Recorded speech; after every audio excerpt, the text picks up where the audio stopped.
राणीने हाणून पाडला विक्रांतचा डाव.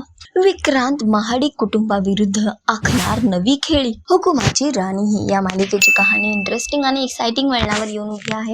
तर मालिकेत एक मोठा ट्विस्ट येऊ घातलेला आहे. विक्रांत आता महाडिक इंडस्ट्रीज विकायला निघालेला आहे आणि त्यानंतर आता हे सगळे व्यवहार थांबवण्यासाठी राणी आणि कुटुंब प्लान्स करताना दिसत आहेत. येणाऱ्या एपिसोड मध्ये आपण बघणार आहोत की यामध्ये ते सक्सेस सुद्धा होतात आणि त्यानंतर आबासाहेब राणीचं कौतुक करतात. म्हणतात की विक्रांतचा डाव तुम्ही खूप छान प्रकारे हाणून पाडलात, त्यासाठी तुमचं कौतुक करणं भाग आहे. इकडे विक्रांतला सुद्धा कळतं की जे काही घडलं ते राणीच्या प्लॅनिंग नुसार घडलेलं आहे आणि तो उर्मिलाला याबद्दल सांगतो. तो म्हणतो की हे काही चुकून झालं नव्हतं, हा सगळा त्यांचा प्लॅन होता. इकडे बघायला मिळते की इंद्रा म्हणतो की आता जर आपण इथून निघून गेलो तर आपल्या हातात काहीच राहणार नाही.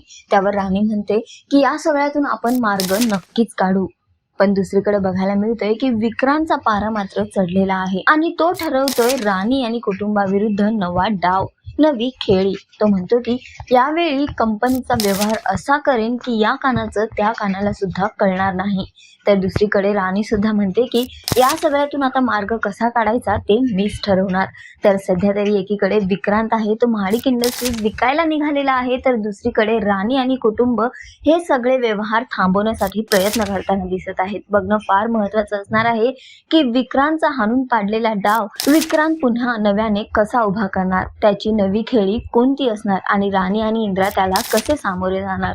तर सध्या तरी शोचा ट्रॅक खूपच इंटरेस्टिंग होतोय. तुम्हाला हा ट्रॅक किती आवडतोय आम्हाला कॉमेंट करून नक्की सांगा आणि अशाच टेलिव्हिजन अपडेटसाठी टेलिगप्पाला लाईक, शेअर, सबस्क्राईब नक्की करा. नमस्कार.